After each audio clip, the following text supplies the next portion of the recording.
Vamos a la palabra de nuestro buen y gran Señor en la tarde de hoy. Les pido que abran sus Biblias en el libro, la carta, la epístola a los Hebreos, en su capítulo número 2, Hebreos capítulo número 2, versículo número 9. Dice la palabra de nuestro buen y gran Rey, dice: pero vemos a aquel que fue hecho un poco menor que los ángeles, a Jesús, coronado de gloria y de honra a causa del padecimiento de la muerte, para que por la gracia de Dios gustase la muerte por todos. Bueno, hemos estado considerando cosas grandes, verdades profundas, verdades muy prácticas e incluso advertencias. Entonces, de repente, antes de cualquier asunto, podemos afirmar con claridad que, habiendo considerado la grandeza y la superioridad del Señor Jesucristo sobre los profetas y sobre todos los gran sumos sacerdotes humanos, y después de la advertencia que vimos en ese paréntesis de los versículos 1 al 4 del capítulo 2, ahora el autor de la carta a los Hebreos continúa con el asunto de la superioridad de Cristo con o sobre los ángeles, asunto del que ustedes ya bien saben se habló en el capítulo número 1, solo que yo ahora creo que lo va a llevar aún más allá. ¿Por qué? Bueno, ahí el título del sermón en esta tarde de repente nos vaya a dar una idea: Cristo, Señor y autor de la salvación. Y vamos a proceder, hermanos, de una manera expositiva y consecutiva como hasta ahora lo hemos hecho. Después de hablar, hago referencia a los versículos 1 al 4 del capítulo 2, después de hablar de las consecuencias de descuidar el mensaje de salvación en Cristo. Ahora, como se los advertí ahora, el apóstol continúa con el tema de la superioridad de Cristo, nuestro buen, único y suficiente mediador sobre los ángeles. Acompáñenme por favor a leer el versículo 5. Dice: porque no sujetó a los ángeles el mundo venidero acerca del cual estamos hablando. Bueno, este versículo nos habla de algo que Dios hizo. Dios sujetó el mundo venidero, y de entrada sabemos a quienes no sujetó el mundo venidero. Nos dice: no lo sujetó a los ángeles. ¿A quién lo sujetó? Lo sujetó a su Hijo eterno, ahora encarnado. Lo sujetó a Cristo el mediador. Pero entonces usted se hace una pregunta. A ver, pastor, usted nos ha explicado, ¿cierto?, que el Hijo de Dios, el Hijo eterno de Dios, lo posee todo por derecho propio, ¿no es así? ¿Cómo es posible de que el Hijo de Dios, quien lo posee todo por derecho propio, porque es Dios tanto como el Padre y como el Espíritu, ahora nosotros vengamos a leer de él que el Padre le sujetó el mundo venidero a él? ¿Es que acaso el Hijo eterno antes no era Rey, Señor y Dios de todo y sobre todos? Claro que sí, hermanos. Entonces, ¿por qué el versículo 5 nos habla de que Dios sujetó el mundo venidero a Cristo? Dando la apariencia, de repente alguien podría pensar como si ese mundo venidero no le perteneciera a Cristo por derecho propio. ¿Vamos entendiendo bien el asunto? Bueno, y es sencillo. Esto es porque el texto no nos está hablando, el autor inspirado no nos está hablando del dominio absoluto del Hijo de Dios sobre todos y sobre todo, lo cual es indiscutible. Incluso en su estado de humillación, Cristo Jesús seguía siendo Dios, Rey y Señor sobre todo y sobre todos. Así que nos hacemos la pregunta, pero entonces, ¿qué es lo que quiere decir el autor inspirado aquí? Bueno, es muy sencillo, mis amados. Está haciendo alusión del dominio absoluto, hasta ahí lo mismo, sobre todos y sobre todo, hasta ahí lo mismo, que ahora ejerce el Hijo de Dios en su encarnación. Porque recuerde que el tema que estamos o que el autor está tratando en esta epístola a los Hebreos, él no está discutiendo de si el Hijo eterno de Dios es Dios. Eso lo sabemos y ellos lo sabían. Él no está discutiendo si el Hijo eterno de Dios, hablo de la segunda persona de la Trinidad, es más grande que los profetas. Eso se sabe. Aquí la cuestión es el Hijo eterno de Dios, aquel que ha tomado forma de hombre, más grande que Moisés, más grande que los profetas, más grande que los ángeles. Ya lo vimos en el capítulo 1, sí lo es. De hecho, en el capítulo 1, hermanos, en varios versículos, desde el versículo 5 hasta el final, recuerden el título de ese sermón es Cristo es Dios. Entonces, no está cuestionando en ningún momento el autor inspirado de que, o no está considerando de que en algún tiempo Dios, el Hijo eterno, pudo haber existido sin que tuviera dominio sobre todas las personas y sobre todas las cosas. Él hace alusión al Hijo eterno ya encarnado, a Cristo Jesús, al mediador. Recordemos que esta epístola a los Hebreos es una epístola donde se hace un contraste constante entre las viejas dispensaciones y la nueva, entre el antiguo pacto caracterizado por sacrificios y cuestiones que se tenían que repetir porque no tenían una eficacia espiritual verdadera, y el sacrificio de Cristo. Siempre tengan en cuenta esos contrastes, de lo cual ya hemos hablado lo suficiente. Bueno, lo mismo es aquí. El autor inspirado no contempla la posibilidad de que todo le pertenezca por derecho propio al Hijo eterno. ¿Por qué? Ya lo vimos, mis amados. Porque por Él y por medio de Él fueron creadas todas las cosas, y todas las cosas son sustentadas por Él. Así que el apóstol, que nosotros creemos fue Pablo, no está poniendo en duda el asunto aquí, hermanos. Pero entonces, ¿qué es eso de mundo venidero? ¿Qué es eso de que Dios, el Padre, ha sujetado el mundo venidero a los pies de Cristo?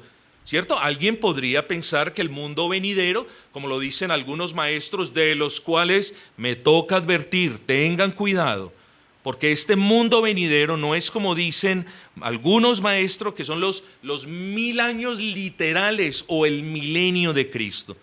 Aquí no podemos deducir esto, mis amados hermanos. Es un grave error de razonamiento bíblico y lamentablemente, hermanos, ahora no tengo tiempo de repetir este asunto que ya lo expuse en cierta manera en aquellos estudios de escatología que hicimos hace muchos años. Entonces, ¿qué no quiere decir este mundo venidero? Este mundo venidero no quiere hablar o no hace representación de 1000 años literales. Muy bien. Esta expresión tampoco, y esta es la parte quizás un poquito extraña, pero esta expresión tampoco hace referencia a los tiempos del disfrute de la presencia de Dios para siempre, cuando estaremos en un estado de gloria, libres de pecado, cuando el demonio sea echado por completo al pozo para siempre. Tampoco quiere significar eso. Esta expresión mundo venidero hace referencia a la iglesia neotestamentaria. Y esto es importante. La expresión mundo venidero, esas partículas mundo venidero, hacen referencia a la iglesia del nuevo pacto, que había sido prometida desde la antigüedad, que había sido prefigurada desde la antigüedad, pero que solamente se materializó con la venida de Cristo y sobre todo con su muerte, resurrección y ascensión. Así que ese mundo venidero en este tiempo hace referencia al tiempo del Evangelio, a la época del Evangelio. Esa es la postura que nosotros podemos ver en los grandes puritanos, particularmente en John Owen, a quien yo les recomiendo sin lugar a dudas si se van a apoyar en algún buen comentarista. Esta expresión mundo venidero hace referencia a la nueva, si se quiere, administración de la iglesia. Déjeme, yo le explico. La iglesia del antiguo pacto no la podemos correlacionar así en términos iguales con la iglesia del nuevo. La iglesia del antiguo pacto era una iglesia compuesta por la Israel nacional, donde la mayoría de ellos eran impíos, incrédulos, y donde solamente había un remanente de creyentes. La iglesia del Nuevo Pacto es la iglesia donde todos han sufrido una regeneración. Por tanto, la iglesia del Antiguo Pacto, la iglesia de esa Israel como nación, era un tipo, era una sombra de lo que había de venir. Bueno, esa expresión mundo venidero, ese mundo venidero que le fue sujeto Cristo, hace referencia a la nueva administración de la iglesia. La iglesia en el Antiguo Pacto, suelen decir los grandes hombres, fue administrada por Moisés, por la ley de Moisés. Bueno, la iglesia en el Nuevo Pacto es administrada por aquel sobre la cual está fundada la iglesia, al nuevo gobierno de la iglesia, ejercido por ese Cristo mediador que redimió la iglesia. Y esto tiene sentido, hermanos. Esto tiene sentido porque lo que está sucediendo aquí, de que Dios le entregue la plenitud de la iglesia a Cristo, esto tiene mucho sentido. ¿Por qué? Porque es de Él, porque Él pagó el precio, porque Él adquirió la iglesia a precio de sangre, porque la iglesia le pertenece a Él, así que está viniendo a propiedad de Él. Nunca dejó de ser de otra persona, siempre fue de Él, pero lo que vemos aquí, recordemos, es la vindicación pública, universal, la exaltación de ese Cristo resucitado. Eso es lo que vemos aquí, pero de eso ya vamos a hablar un poquito. Pero no nos confundamos, porque ese mundo venidero no solo quiere decir que Cristo, nuestro gran y suficiente Señor y Salvador, que Cristo, nuestro mediador, solo gobierna sobre la iglesia. Y es que hay algunas personas que piensan que Cristo solo gobierna sobre la iglesia. No, eso no puede ser así. Nosotros creemos que Cristo es el Señor sobre todos y de todo. ¿Por qué? Porque Él fue el agente creador. Por Él y para Él todas las cosas fueron hechas, ¿no es así? Bueno, entonces en ese orden de ideas, nosotros no podemos perder de vista que Jesucristo es Rey, Señor y también Dios y Salvador. Tenemos que tener cuidado con eso. Entonces, el Señor tiene dominio sobre todo y sobre todos, pero particularmente sobre la iglesia. Y esto es muy importante, mis amados hermanos, porque nosotros estaríamos dando un muy mal testimonio si abriésemos nuestras bocas para decir: Cristo es el Señor, gloria a Cristo el Señor, mi Señor, y no vivimos sujetos al señorío de Cristo. Usted tiene que pensar en eso.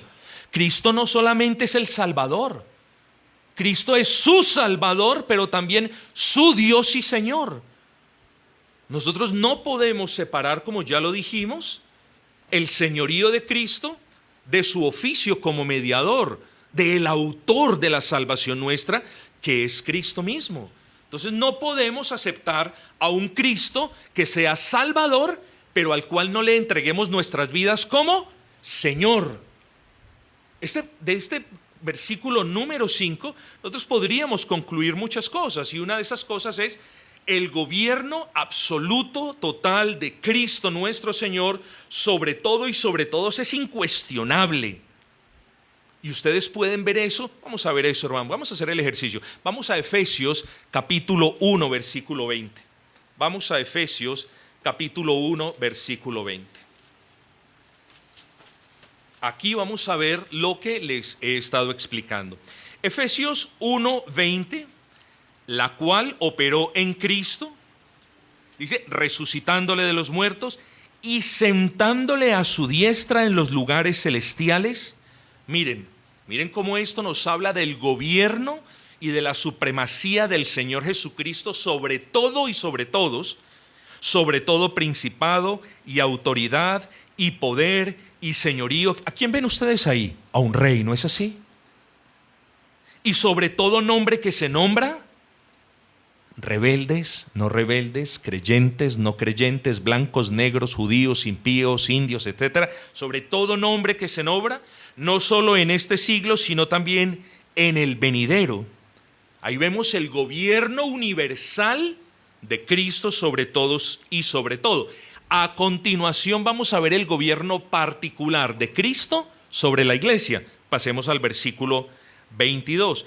Y sometió todas las cosas, todas son todas, es un todo absoluto, bajo sus pies, y lo dio por cabeza sobre todas las cosas a la iglesia, la cual es su cuerpo. Entonces, mis amados hermanos, nosotros cuando pensemos en Cristo el Señor, cuando pensemos en el señorío de Cristo, nosotros decimos, Cristo es Rey universal, soberano, sempiterno, sobre todas las cosas y sobre todo, y particularmente, claro, sobre la iglesia.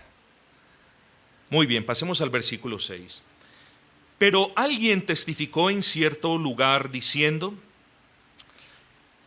lo que veremos o leeremos a continuación es una paráfrasis de un salmo.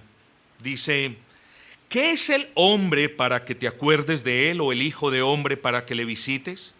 Le hiciste un poco menor que los ángeles, le coronaste de gloria y de honra y le pusiste sobre las obras de tus manos. Vamos a considerar el versículo 6. ¿Qué es el hombre para que te acuerdes de él? Yo quiero que usted piense en la caída, cuando Adán y Eva cayeron en pecado. Piense en eso. Y lo peor que nosotros podríamos hacer al pensar en la caída es esto: pensar que Dios estaba en la obligación de salvar.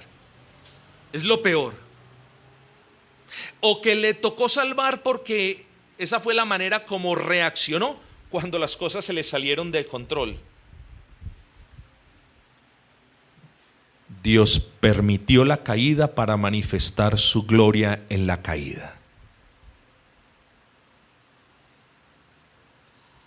Pero Dios no tenía que salvar a nadie.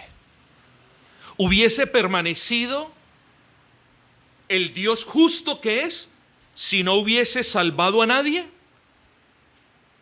Pero para salvar al menos uno de los de la descendencia de Adán, tendría que demandar la paga por el pecado.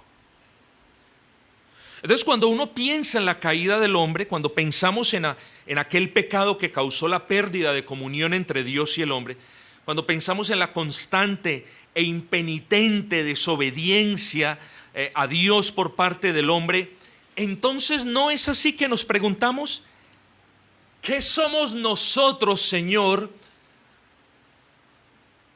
para que tú nos hayas visitado?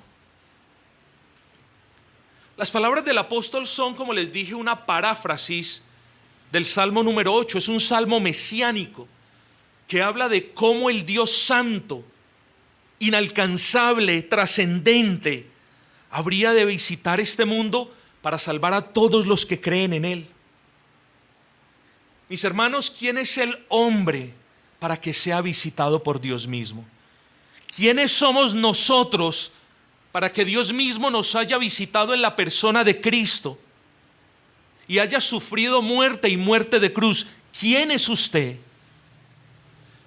Yo digo, somos nada delante de Él. Y no obstante, Él mismo nos visitó. No envió un mensajero, no envió a un profeta a dar buenas nuevas de salvación. Él mismo encarnó toda buena nueva de salvación. Dios mismo tomando forma humana en Cristo Jesús. Así que somos nada delante de Él, hermano, y no obstante, vemos cómo cumple su palabra y nos visitó y habitó entre nosotros. Y nosotros, hermanos, con los ojos de este cuerpo, no vimos la gloria del unigénito Hijo de Dios como la vio el apóstol Juan, ¿no es así? Y vimos su gloria como la del unigénito Hijo de Dios. Pero, hermanos, más que los ojos de nuestra carne, que algún día se lo han de comer los gusanos, Dios nos concedió ojos en la fe para ver la hermosura y el resplandor de la gloria de Dios. Y nosotros podemos decir, hoy no te vemos, Señor, con los ojos de la carne, pero llegará un día donde sí te veremos.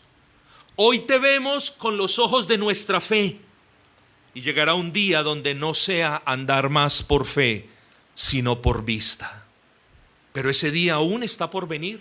Entre tanto, ¿quiénes somos nosotros para que Dios nos haya visitado? Viene un hermano de lejos y nos honra porque lo podemos atender. Yo voy de repente a alguna parte y me siento muy honrado con el amor, con la atención de los hermanos. Viene un dirigente, viene tan siquiera el jefe de la Junta de Acción Comunal a la casa, yo me siento honrado, yo lo atiendo. Hermanos, nosotros siendo dignos, merecedores de la ira de Dios, nos visitó el Dios airado en la persona de Cristo para reconciliarse con nosotros. ¿No es eso muy maravilloso? ¿No es muy maravilloso que habiendo merecido morir bajo el peso de la ira de Dios, Dios haya descendido, la segunda persona de la Trinidad haya descendido y se haya hecho como uno de nosotros para mediar entre nosotros y el Dios ofendido con el pecado de nosotros? Eso es sobrecogedor, hermanos. Nunca deje escapar de sus manos esta gran verdad. ¿Quién es el hombre, Señor, para que lo visites? ¿Quién soy yo para que me hayas amado? Bueno, tantas deducciones y aplicaciones que usted puede encontrar. Versículo número 7. Le hiciste, este versículo es interesante, prestémosle atención. Le hiciste un poco menor que los ángeles, le coronaste de gloria y de honra y le pusiste sobre las obras de tus manos. Hermanos, aquí tenemos que hablar de una figura llamada el escorzo profético o el retrato profético. ¿Cuál es eso? Más o menos se los explico de la siguiente manera. En los tiempos anteriores, en los tiempos de la antigua dispensación, del antiguo pacto, cuando verdaderamente un varón hablaba en el nombre de Dios, ese varón, y aquí ustedes me van a ver, ese varón miraba, por obra del Espíritu Santo, miraba a lo lejos lo que habría de venir y lo decía al pueblo.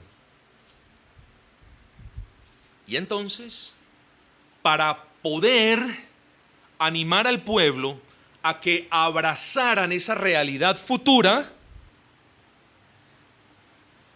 el varón de Dios profetizaba cuestiones a corto plazo.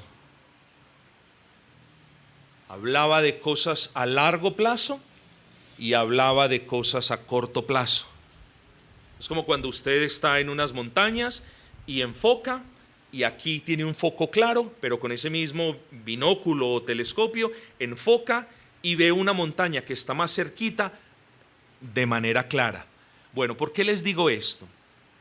Le hiciste un poco menor que los ángeles. Cuando nosotros, hermanos, cuando nosotros vemos eso, bueno, pensamos en el hombre, ¿no es así? Claro, esto aplica en primer lugar para el hombre. En la creación Dios lo hizo a imagen y semejanza del Altísimo, ¿cierto? Un poco menor que los ángeles. El hombre en su presente estado, incluso el creyente a este lado de la eternidad, es menor en gloria que los ángeles del cielo.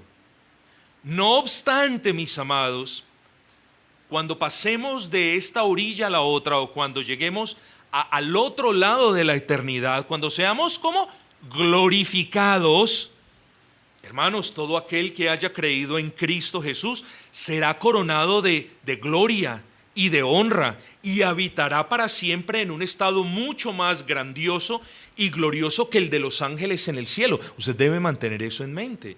O sea, fuimos creados un poco menor que los ángeles, pero vamos a terminar en un estado glorificado mucho mayor que el de los ángeles. Y esto es muy hermoso verlo. Pero recuerden que ahorita les expliqué lo del escorzo profético. Bueno, algo similar sucede aquí. Lo interesante es que el apóstol Pablo está citando estas palabras. Esto ya lo hemos visto varias veces. El apóstol o el autor inspirado está citando estas palabras para hablar del Mesías, de Cristo mediador.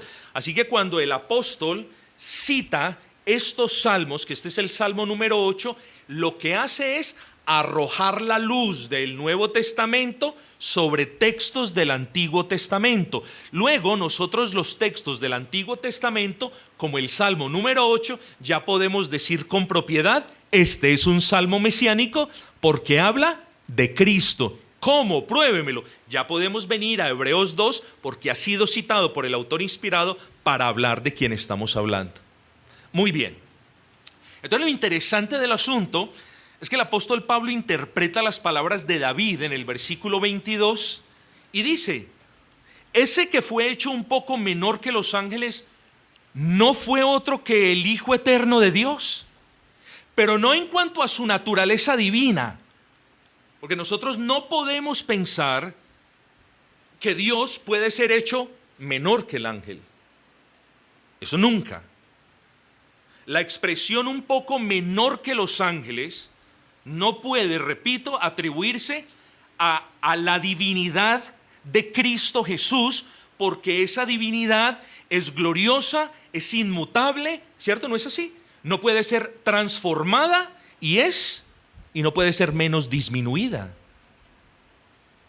Aquí volvemos a hablar, hermanos. Yo espero, hermanos, de verdad, que nosotros tengamos esto en claro, porque es la cuarta vez que lo explicamos. Cuarta, no una, ni dos, ni tres, ni cuarto. Estamos hablando de su oficio como mediador. No estamos hablando de la persona eterna, sino estamos hablando de la persona eterna tomando cuerpo y en su oficio de mediador. Así que, hermanos, esa expresión un poco menor que los ángeles debe ser entendida en los términos de la humillación temporal del Hijo eterno al tomar forma de hombre. Vuelvo y repito esa parte. Esa expresión un poco fue hecho un poco menor que los ángeles debe ser entendida en términos de la humillación temporal del Hijo eterno al tomar forma de hombre. ¿Para qué? Hermanos, porque si el Hijo eterno no toma forma de hombre, no puede padecer verdadero dolor, no puede padecer verdadera aflicción. Si el Hijo eterno no toma forma de hombre, no puede gustar la muerte, como lo vamos a leer ahora. Y si no puede ser afligido, y si no puede ser humillado, y si no puede sufrir aflicción, y si no puede morir, entonces nadie puede pagar por nosotros. A eso hace referencia el texto. Fue hecho un poco menor que los ángeles. Esto lo debemos entender. Vuelvo y repito, en términos de la humillación temporal del Hijo eterno al tomar en la encarnación. Ahí debemos entender eso. Hermanos, para ejercer su oficio como mediador es necesario hablar de la humillación. Ninguno de nosotros puede decir, yo tengo un representante celestial, si no hablo primero de la humillación de quien me representa. Y hablar de la humillación de Cristo, hermanos, ¿cuándo comienza la humillación de Cristo? La humillación de Cristo comienza en el instante en el que toma un cuerpo humano. Es necesario hablar de la humillación de Cristo, de cómo el Hijo eterno de Dios asumió una verdadera naturaleza humana y con esa naturaleza humana aceptó de manera voluntaria y gozosa las debilidades, el cansancio, el sufrimiento, el dolor y la muerte de esa naturaleza. Al tomar esa naturaleza, él sabía que iba a degustar la muerte. Hablar de humillación, mis amados hermanos, de nuestro Cristo mediador,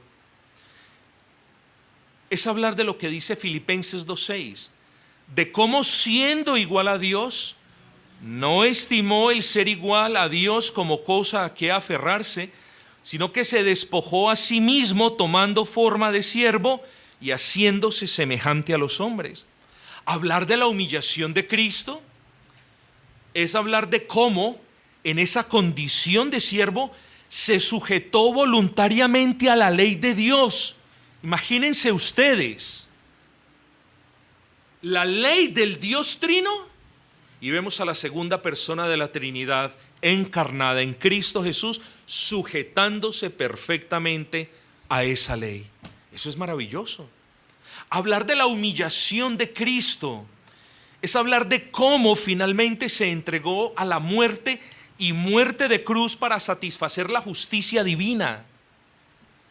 Mis amados, lo importante, y no tengo tiempo para elaborar más porque hay mucho recorrido, pero lo importante de hablar, de estudiar estas cosas relacionadas con la humillación, ¿cierto? Con la encarnación, con la obediencia, con su sufrimiento y muerte, es que en primer lugar estas cosas eran necesarias para el cumplimiento de su oficio como mediador. Ya lo dijimos, ¿cierto? Eso al menos ya quedó claro.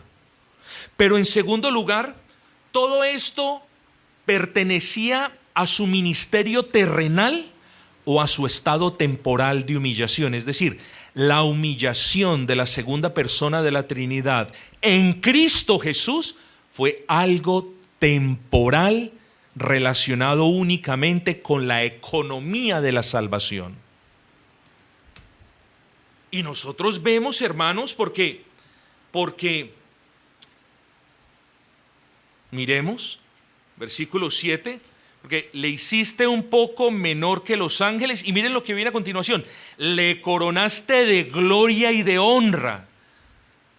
Así que en este versículo, bueno, quizás más en el versículo 9, vemos lo mismo, en el 7 y en el 9 vemos casi lo mismo, vemos tanto la humillación de Cristo en que fue hecho menor que los ángeles como su exaltación en que fue coronado de gloria. Así que la humillación de Cristo fue temporal, la exaltación de Cristo ocurrió en un punto de la historia, pero no tendrá fin jamás. Y lo que el apóstol está diciendo a estos hermanos que la estaban pasando mal, que estaban siendo perseguidos, que estaban dudando, algunos habían dejado de congregarse, otros dudaban de si se regresaban mejor a las viejas tradiciones de los judíos. Lo que el apóstol les está diciendo, oiga, no hay a dónde irse. Ya les advirtió, pero ahora les está diciendo, Él es el Señor. Más ratico les va a decir, Él es el autor de su salvación, pero ahora les está diciendo, Cristo Jesús es su Señor. Mis amados, quiero que me ayuden a entender por qué existen personas que profesan la fe cristiana, que llaman a Cristo Señor y que no están sujetos bajo el señorío de Cristo. ¿Es que no leemos lo que les pasa a esas personas? ¿O es que no creemos lo que Dios dijo una vez, lo que Cristo dijo una vez? Que dice, en aquellos días muchos dirán, Señor, Señor, y yo les diré, apartaos de mí que no os conozco, hacedores de maldad. ¿Para cuándo vamos a dejar determinar si en realidad estamos sujetos al señorío de Cristo? Yo no me voy a arriesgar y recomiendo que ninguno de ustedes se arriesgue, porque el riesgo sería fatal. Hermanos, estamos hablando no de un hombre, porque Cristo Jesús no es un hombre, es verdaderamente hombre, pero no es un mero mortal. Y no estamos hablando solo de Dios, porque Cristo Jesús no es Dios solo, es Dios perfecto y hombre perfecto. Y a ese mediador, a ese bendito Rey, a ese que se humilló a sí mismo tomando forma de hombre, a ese Dios lo exaltó a lo sumo, sentándolo en su trono. Mis amados hermanos, dice precisamente sentándose a la diestra de Dios. ¿Dónde queda la diestra de Dios? Eso ya lo vimos, en ningún lado. Cristo Jesús es el que está sentado en el trono del Altísimo. Él es el juez. Él es quien juzgará a vivos y a muertos. ¿O no dice la Escritura, es delante de Él que toda rodilla se doblará y toda boca confesará que Jesucristo es el Rey para la gloria de Dios? Es delante de Él, mis amados hermanos. Entonces amemos a ese autor de la salvación, pero no nos olvidemos de que Él es Rey y Señor sobre todos y sobre todo, particularmente de la iglesia. Versículo número 8. Todo lo sujetaste bajo sus pies. Bueno, de esto ya hemos hablado. porque en cuanto le sujetó todas las cosas, nada dejó que no sea sujeto a él. Típico juego de palabras del apóstol Pablo, hermanos. Pero bueno, no nos quedemos ahí. Pero todavía no vemos que todas las cosas le sean sujetas. Lo primero que tenemos que afirmar, hermanos, aquí volvemos al escorzo profético. Aquí hay una parte que la debemos entender, una realidad aplicable a Adán y otra realidad que solamente puede ser aplicable a Cristo.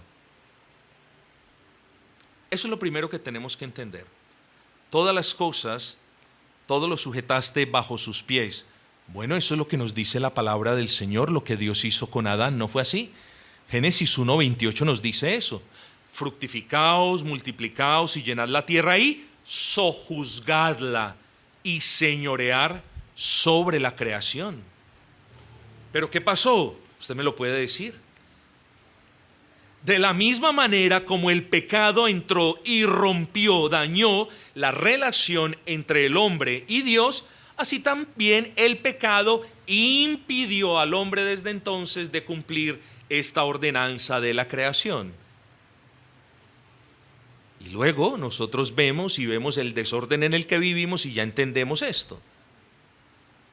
Entonces vemos que en esta profecía o en este salmo hay una parte que debemos ver inmediata.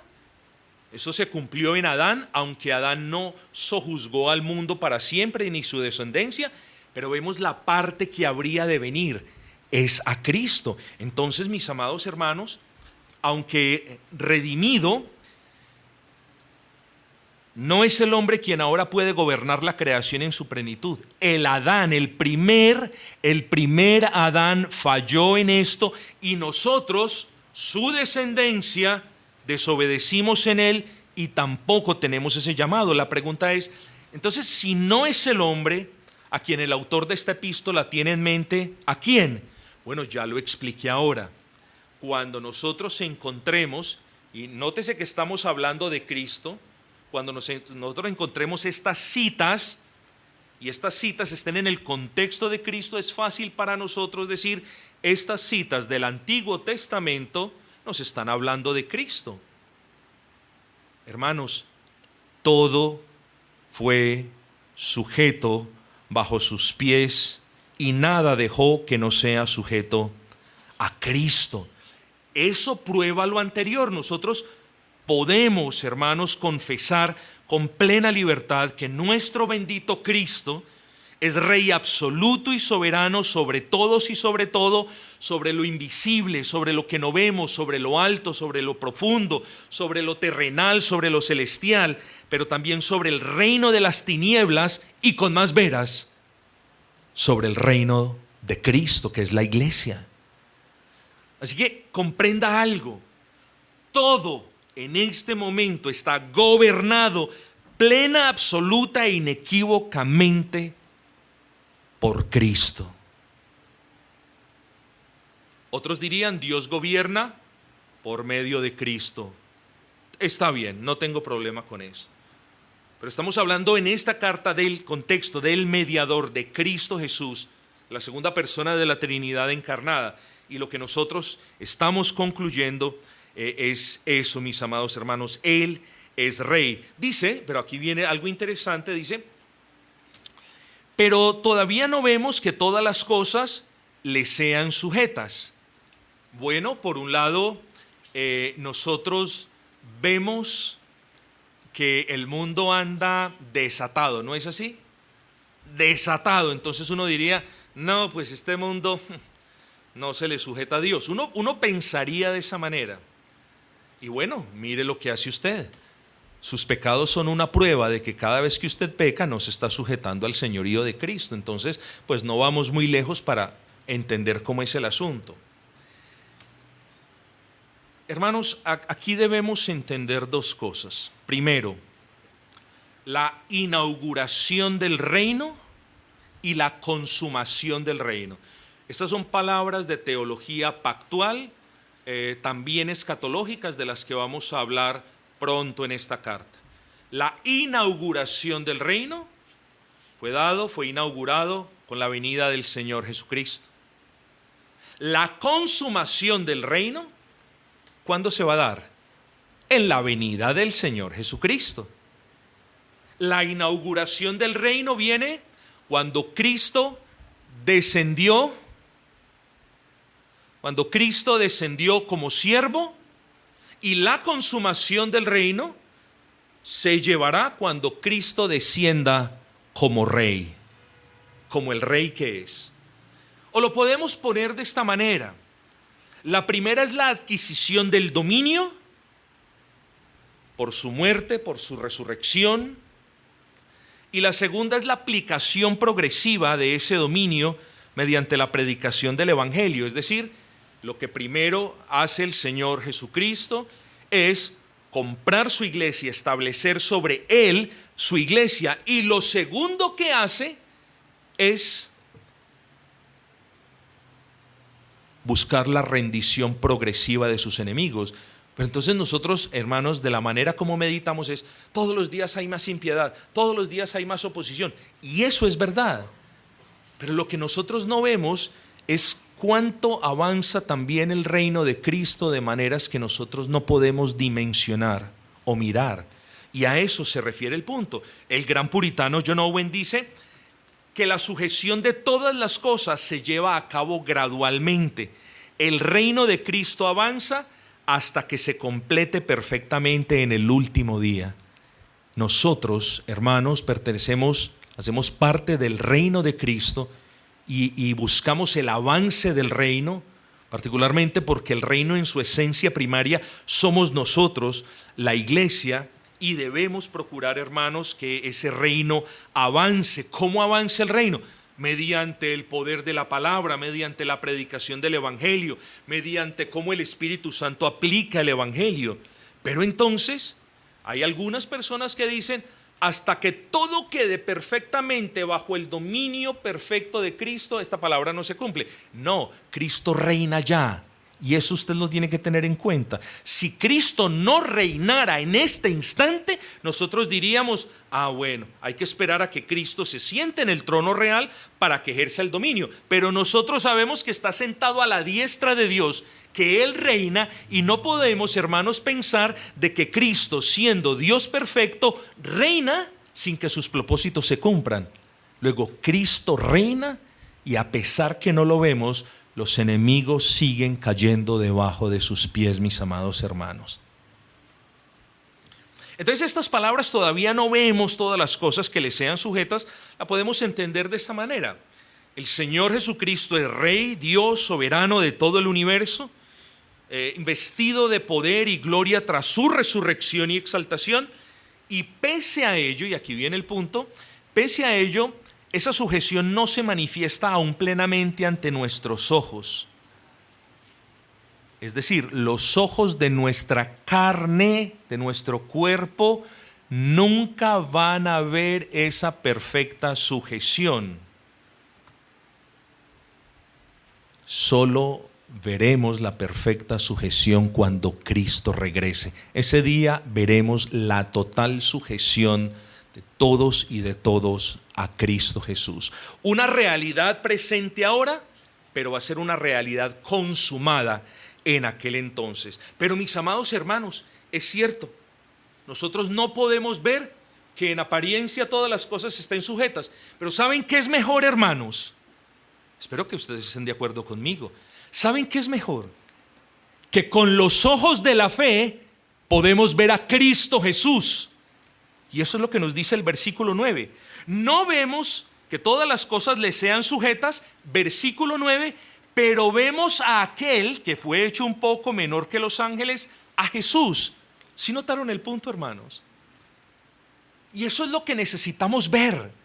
Nosotros no necesitamos ver con los ojos de la carne que las cosas están sucediendo. Basta que nosotros veamos por medio de los ojos de nuestra fe a nuestro Cristo, quien es nuestro Rey y nuestro Señor. Ojo con lo que viene a continuación. Pero vemos a aquel que fue hecho un poco menor que los ángeles, a Jesús, coronado de gloria y de honra, a causa del padecimiento de la muerte, para que por la gracia de Dios gustase la muerte por todos.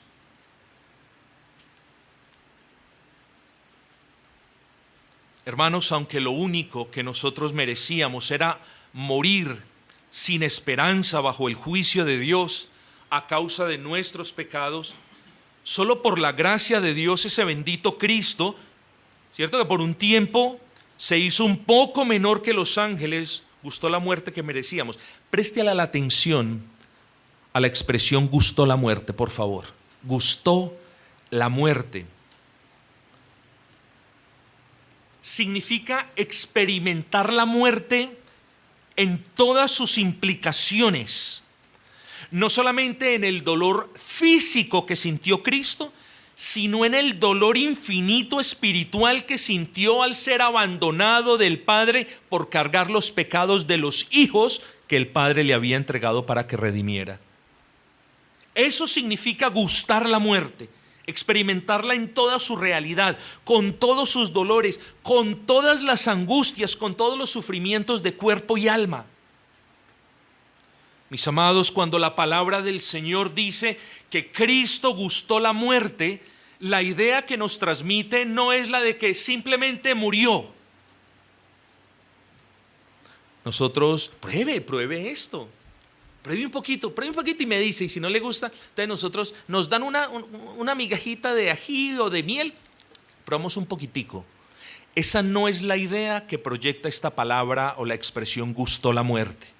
La idea que proyecta esta expresión gustó la muerte fue la de que simplemente, no la de que simplemente murió, sino la de que bebió hasta el fondo la amargura del cáliz de la ira de Dios. Esa es la expresión a la que nosotros hacemos referencia aquí. Gustó la muerte. No la probó, no, la gustó, la bebió. De repente a alguien al que no le gusta algo dice, no la quiero. No, la expresión significa bebió todo el amargor del cáliz de la ira de Dios que merecían los pecados que Él llevó sobre la cruz. Eso significa gustó la muerte. Ese Cristo que nos salvó fue el Cristo que gustó la muerte para que tú disfrutaras del dulzor de la vida.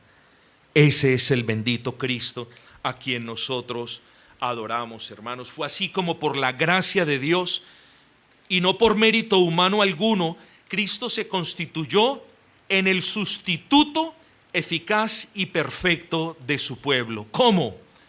Cargando con la pena que nosotros merecíamos, a fin de que la muerte que se había apoderado de la raza humana, que se había enseñoreado del hombre por el pecado, fuera vencida. Ojo con esto, no es un trabalenguas, ni me quiero yo aquí decirle, no, el pastor quiere jugar a John Owen.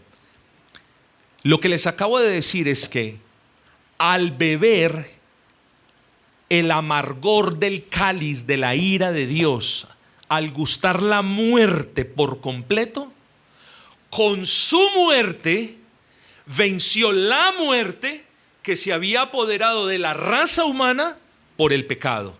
Por eso John Owen dice, la muerte de la muerte por la muerte de Cristo. Por eso entienden ustedes eso. La muerte de la muerte por la muerte de Cristo. Versículo 10, ya nos estamos pasando. Porque convenía a aquel por cuya causa son todas las cosas y por quien todas las cosas subsisten, que habiendo de llevar muchos hijos a la gloria, perfeccionase por aflicción al autor de la salvación de ellos. Ojo, nosotros, hermanos, ya vimos en el versículo 2, quiero que vengamos un momentico al versículo 2, dice, hablando del Hijo, dijo, y por quien asimismo hizo el universo. Muy bien, hermanos, entonces cuando venimos al versículo 10 entendemos que está hablando de Dios el Padre, porque convenía a Dios el Padre, por cuya causa son todas las cosas y por quien todas las cosas subsisten. Bueno, es que lo que se dice del Padre también se puede decir del Hijo en la economía de la redención. Así que no nos confundamos. Pero pastor, entonces, ¿quién fue el creador? Hermanos, si se le va a hacer mucha dificultad, el creador fue el Dios Trino, se acabó. Si quiere ir un paso más allá, diga, Dios creó todo por medio o por la persona de Cristo en el Espíritu Santo. Los miembros de la Trinidad están involucrados en la salvación, en la creación y en las obras de providencia. Bueno, pero regresemos al punto. Entonces estamos hablando de Dios Padre y luego dice, quien habiendo de llevar muchos hijos a la gloria, perfeccionaste por aflicción al autor de la salvación de ellos. Estas palabras son profundas, hermanos, pero yo voy a ir un poquito rápido. Vamos de atrás para adelante. En ocasiones llegamos a un versículo y de repente podemos tener una cierta confusión. Vamos de atrás para adelante para determinar los actores de este versículo. Entonces, lo más fácil es ir de atrás para adelante. ¿Quién es el autor de la salvación del creyente? ¿Ah? Es Cristo Jesús. Además, porque más adelante vamos a ver que Jesucristo es el autor y consumador de la fe. Entonces ya tenemos establecido que el autor de la salvación de los hijos que le fueron dados por parte del Padre es Cristo Jesús. Muy bien. ¿Qué sucedió con ese Cristo? Bueno, dice que perfeccionó. Es como el Padre perfeccionó por medio de aflicciones al autor de la salvación de ellos. Aquí tenemos otra vez que respirar con tranquilidad y con cautela y decir, ¿cierto? Porque aquí de repente algunos podríamos pensar que hay algo imperfecto en Cristo, ¿no es así? O sea, si el autor inspirado habla de perfección, ¿qué cosa imperfecta puede haber en Cristo? ¿Será que había algo imperfecto cuando encarnó? ¿Será que hubo algo extraño que... ¿Cómo es esto de perfeccionar? Bueno, nosotros comenzamos o respondemos con la misma lógica. Nosotros respondemos con la misma lógica. No hay nada imperfecto en Dios, es apenas natural, mis amados hermanos. Así que esa perfección no implica que en Cristo haya habido una falta moral o de cualquier otro índole, porque Él era, hermanos, sin pecado y no había en Él nada, absolutamente nada que perfeccionar. Lo que quiere decir ese perfeccionamiento de Cristo mediante la aflicción es que el infinito sufrimiento de Cristo en la cruz del Calvario, bajo el juicio de Dios, ojo con esto, consumó, completó, coronó, búsquele sinónimos así, o maduró perfectamente el oficio de Cristo como mediador. Eso es lo que significa. Para que el oficio de Cristo, no es que Cristo llegó a ser mediador solamente en el Calvario, eso no es correcto. Pero la maduración, la completación, la corona, digámoslo así, solo pudo haber ocurrido mediante la aflicción de ese bendito mediador bajo el justo juicio de Dios. O en otra palabra, fue la inconmensurable aflicción en la cruz a manos del Padre lo que perfecciona o madura plenamente o corona el oficio de Cristo como mediador entre el Padre y el pecador. Si no hubiese habido aflicción al punto que la hubo, no podríamos realmente hablar de un mediador completo, glorioso, coronado, perfecto, apto para representarnos. Hermanos, llegamos a la conclusión. Vamos a dar dos conclusiones de manera rápida. Primera, Cristo reina ahora como Señor absoluto, soberano, y Cristo, gloria a Dios, sigue salvando ahora como el autor de la salvación. Y estas dos realidades no pueden separarse en lo más mínimo. Ese Cristo que reina es precisamente el mismo Cristo que gustó la muerte por nosotros, es decir, el Cristo que salva. Ese Cristo que exige obediencia porque es Señor sobre todos y sobre todo. Es el Cristo que llama a los pecadores al arrepentimiento y que provee para ellos redención gratuita por medio de la fe. Ese Cristo que gobierna el universo entero es el Señor y es el Rey de nuestra congregación, hermanos. Ese Cristo que gobierna su iglesia es el mismo que derramó su sangre para constituirla y preservarla hasta el fin. Y eso es lo que quiere decir el autor inspirado o el mensaje que les quiere transmitir a ellos. Cristo no solamente es superior en jerarquía a los ángeles, a los profetas, no, Cristo es Dios, Rey, Señor y además Salvador. Por tanto, dejarlo sería la mayor locura que ustedes estuvieran haciendo. ¿Sí me entienden por qué es importante siempre tener en el trasfondo lo que vimos en el capítulo número 1 para poder entender todo esto? Hermanos, yo, al menos creo, con el primer capítulo hubiera entendido el punto.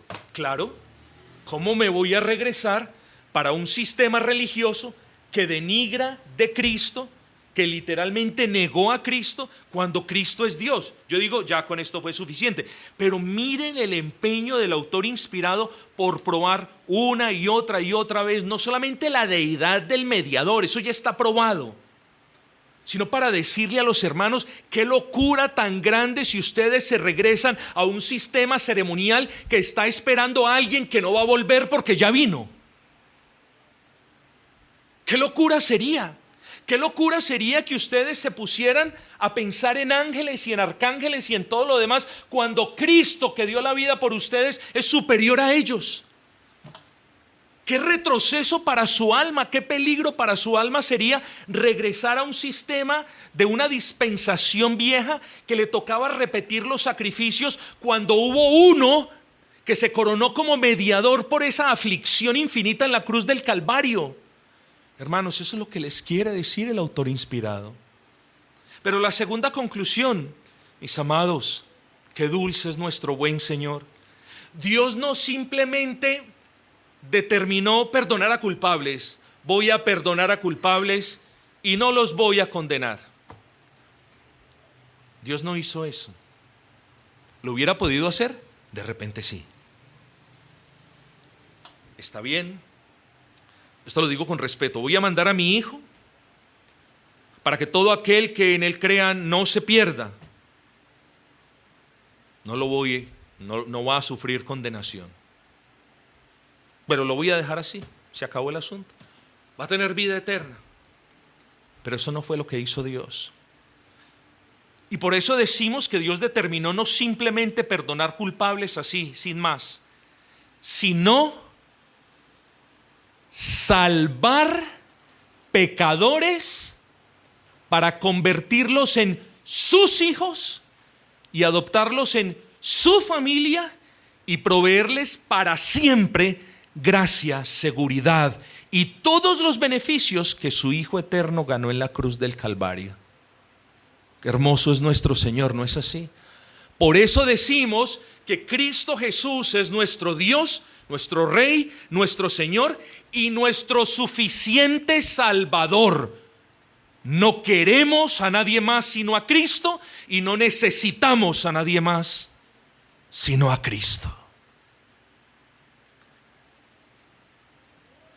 No solo determinó librar a pecadores del infierno, sino que se propuso traerlos hacia sí con cuerdas de amor y perdonarlos y justificarlos y darles la justicia perfecta que ellos nunca hubieran podido alcanzar.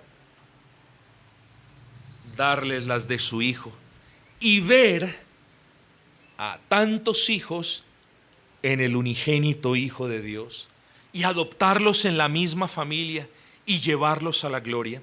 Pero para que todo esto hubiese sido posible, era necesario que la justicia de Dios fuera satisfecha, que la paga por el pecado fuera provista, que la ira de Dios a causa del pecado fuera clavada, fuera saldada.